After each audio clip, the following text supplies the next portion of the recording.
න්‍යෂ්ටික බෝම්බයක් වතුර යට පිපිරෙව්වොත් ඔයාලා හිතන විදියට මොකක් වේවිද?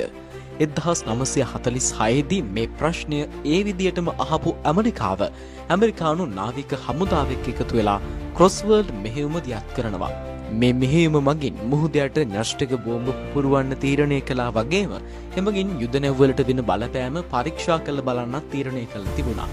1946 ජූලි 25 වනදා මිනිසුන් නැති මීයන් සහ එළුවන් වගේ සත්තු දාපු ඇමරිකානු යුද නැව් 90කට ආසන්න ප්‍රමාණයක් මහා සාගරය ස්ථාපිත කරපු ඇමරිකාව න්‍යෂ්ටික බෝම්බයක් මහ මුහුදේ අඩි 90ක් යටට යවලා පුපුරවලා තියෙනවා.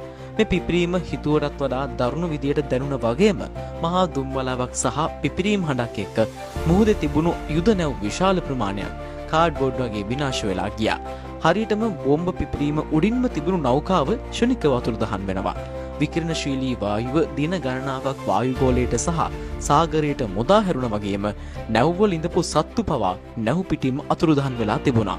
ආසන්න කලාපයේ තිබුණු යුද සබ්මැරින් 6ක් මේ පිපිරීම දරා ගන්න බැරුව විනාශ වෙලා ගිහින් කියලා පස්සේ දැනගන්න ලැබෙනවා.